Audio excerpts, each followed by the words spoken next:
I'm Charlie Bright with Gold Derby, and I'm speaking with Betsy West and Julie Cohen, the directors of the Amazon original documentary. My name is Pauli Murray, as part of our Behind the Lens Meet the Experts panels. First question I wanted to ask about this documentary was, Betsy, I'll throw it to you first. How did you first come across Pauli Murray's work? Well, Pauli Murray was a person way ahead of the times. And we first learned about Pauli from Ruth Bader Ginsburg when we were making RBG.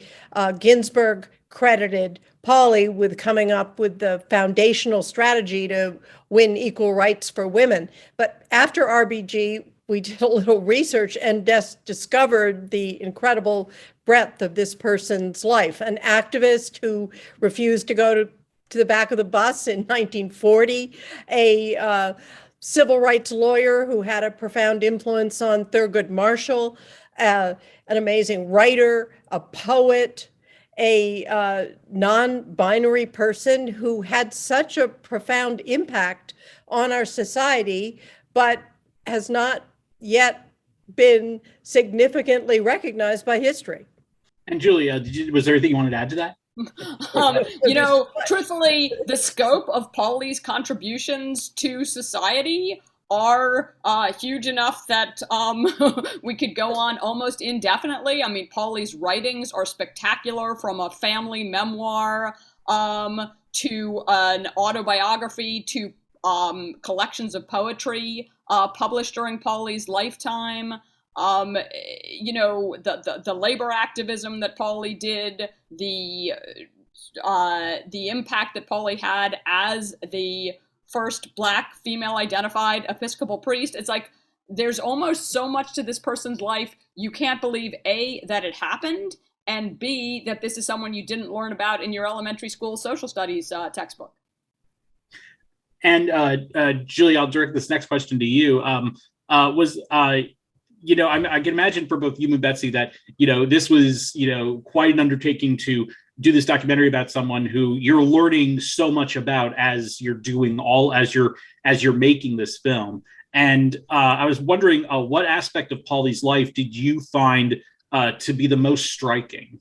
So much of this story was striking. I think on an emotional level, we were deeply struck by Pauli's description during lifetime of the gender identity issues. Pauli, as early as 1940, was writing to doctors saying, while I appear to be a woman, I'm actually a man. Could somebody do exploratory surgery on me? Could I get testosterone treatment? All of these questions that science decades later would come to understand actually were quite prescient and correct questions, but at the time there was no language for Pauli to say, I think I'm a trans man. I may be non-binary. There weren't words for this, and yet Pauli was boldly approaching doctors, making these requests, getting back these painfully dismissive responses, and reading that now in the light of history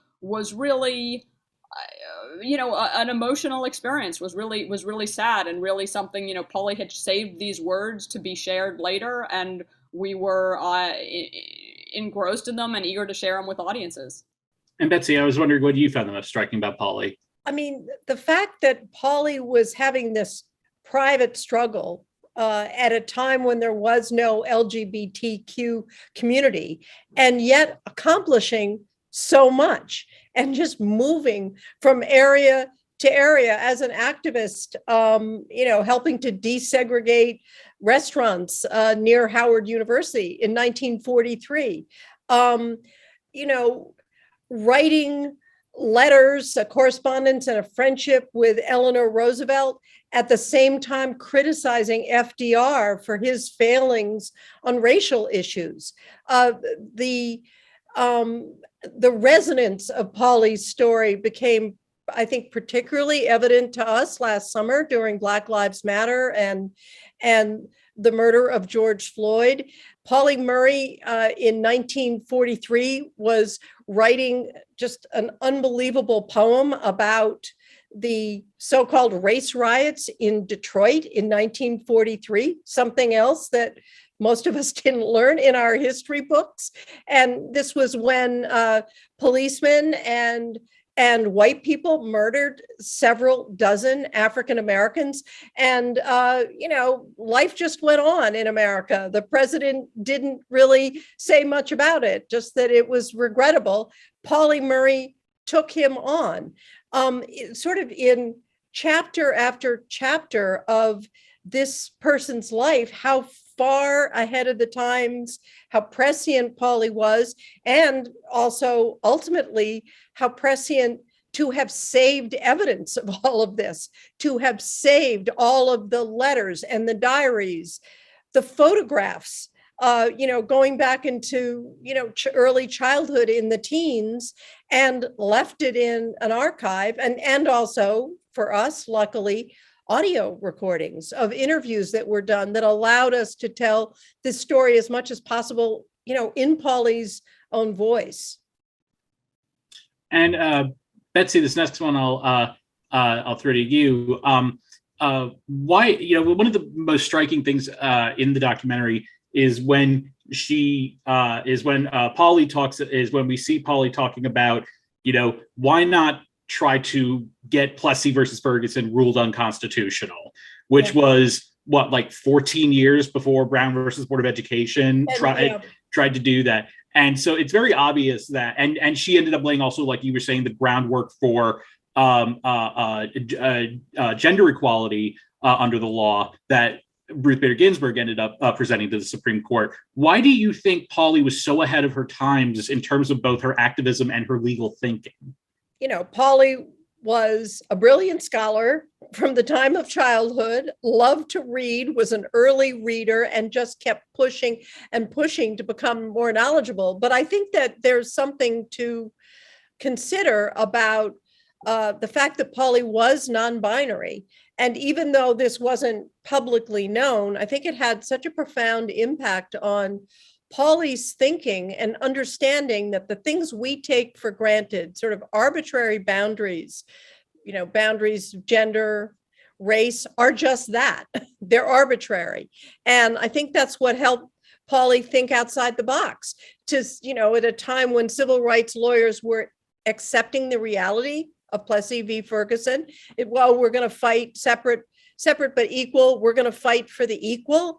And Pauli was saying, wait a minute, that's crazy. If they're separate, there can't be equal. It's, by its very nature, it's demeaning. I mean, she was thinking so creatively about this. Similarly with women's rights, when everybody else was fighting over the Equal Rights Amendment, which had been introduced every single year since suffrage and never passed, Pauli was the person, one of the first people to say, wait a minute, our Constitution may have the solution to this problem, or at least a partial solution to it. Let's look to the 14th Amendment and to follow the lead of civil rights lawyers and fight for women's equality that way. So she really was so innovative, and we're better off for it.